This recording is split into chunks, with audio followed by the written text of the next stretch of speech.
কৃষ্ণ, রাধে রাধে। তো আজকের ভগবানের প্রসাদে বানিয়েছি পনির মাখানা। তো এই দেখো, কালারটা দেখো কত সুন্দর হয়েছে। আমি রেডি করে নিচ্ছি, ভগবানের জন্য রেডি করছি, ভোগ লাগাবো। তো এই রেসিপিটা তোমাদের সঙ্গে শেয়ার করছি। তোমরা অবশ্যই এটা বানিও এবং ভগবানের ভোগ লাগিও, দারুণ লাগবে। যারা আমিষভোজী তারা বানাবে নিরামিষ দিনে, যারা শনিবার মঙ্গলবার নিরামিষ খায় তাদের জন্য। এখানে আদা, পেঁয়াজ, রসুন এই তিনটেই এর মধ্যে নাই, অথচ জিনিসটা খেতে দারুণ ফাটাফাটি। তো রেডি হয়ে গেল। উপর থেকে আমি একটু কাসুরি মেথি ছড়িয়ে দেখো। তো রেডি পনির মাখানা। বাড়িতে সবাই মিলে প্রসাদ পেও। হরে কৃষ্ণ, হরে কৃষ্ণ, রাধে রাধে। তো আজকে বানাবো পনির মাখানা। তো প্রথমে পনিরটা নিয়ে নিয়েছি, দেখো চৌকো চৌকো পিস করে নেব। এই দেখো,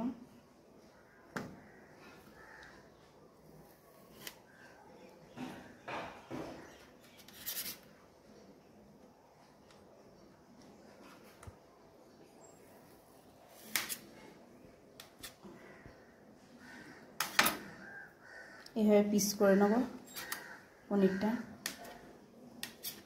এটাতে আদা, পেঁয়াজ, রসুন কিছু থাকবে না, একদম সম্পূর্ণ নিরামিষ, একদম টেস্টি প্রসাদ হবে ভগবানের।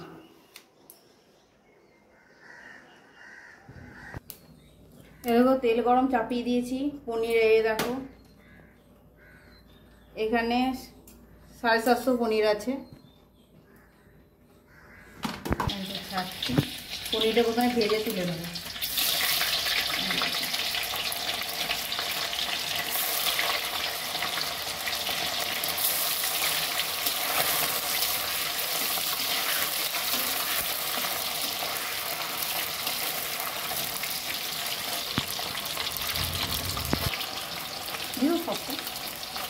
এটা ভাজা হয়ে গেল, এবার তুলে নেব।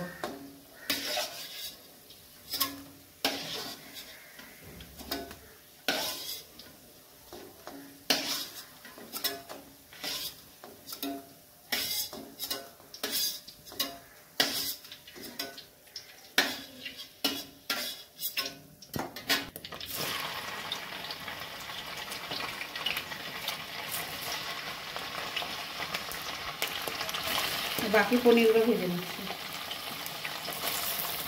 এটা তুলে দিলাম, এটা সাইড করে দিলাম। এবার টমেটো দিচ্ছি। টমেটো কুচি করে নিয়েছি। আর এ দেখো মাখানিটা তেলের উপরে দেবো। এরকম মাখানাটা নিয়ে নিয়েছি, তেলের উপর দিয়ে দিচ্ছি।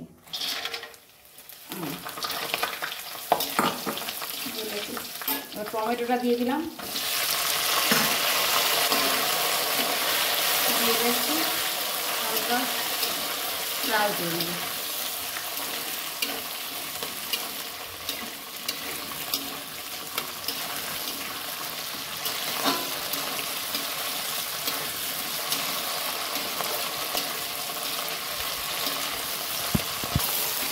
টমেটো ভাজা ভাজা হয়ে গেল।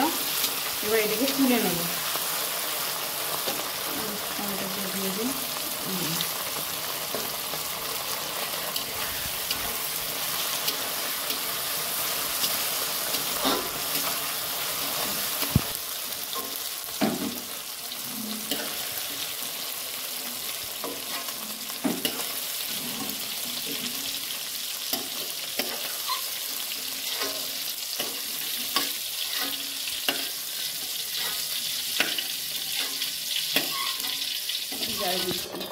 এটা পেস্ট করে নেব।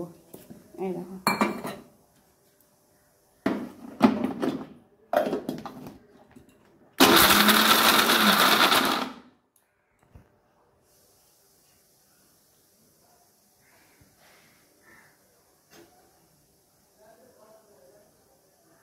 এটাকে এর মধ্যে 4-5টা পনির দিয়ে দিলাম, গ্রেভিটা মাখা মাখা হবে বলে।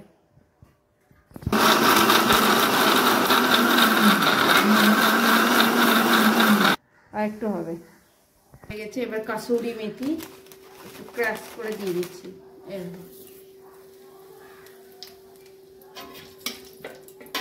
পেস্টটা দিয়ে দেবো। এই সময় দারুণ একটা সেন্ট আসছে, তোমরা যখন বানাবা তখন দেখবা দারুণ অপূর্ব একটা সেন্ট আসছে এই মাখানার সেন্টটা, তার সঙ্গে কাসুরি মেথি, অপূর্ব অপূর্ব। জারটা ধুয়ে জলটা দিয়ে দিলাম, এই জলটা ফেলা যাবে না।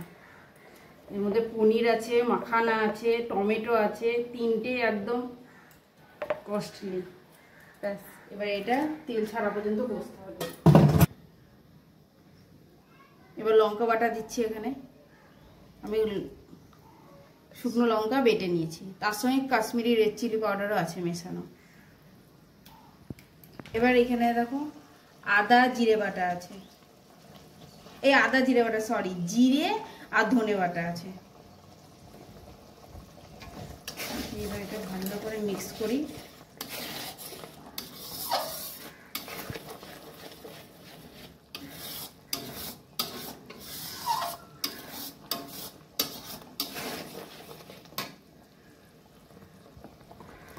এবার হলুদ গুঁড়ো দিয়ে দিচ্ছি,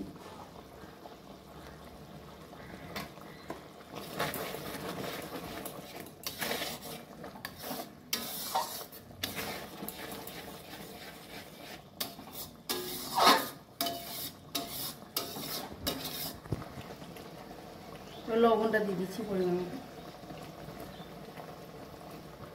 এবার একটু মিষ্টি দিয়ে দেবো। তেল ছেড়ে গেছে, এবার পনিরটা দিয়ে আর একটু কষবো।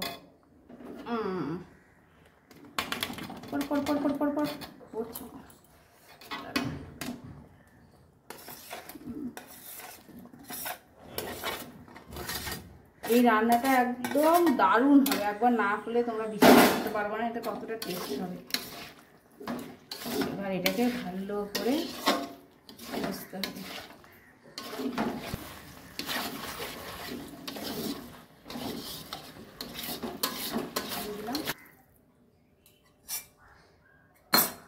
এবার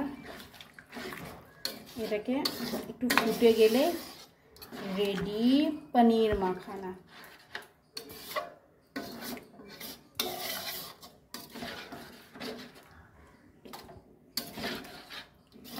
কালারটা কত,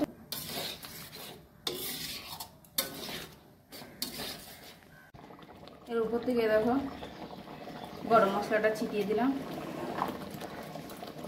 রেডি পনির মাখানা। এবার ভগবানের প্রসাদ হয়ে যাবে, এবার ভোগ লাগিয়ে দেবো।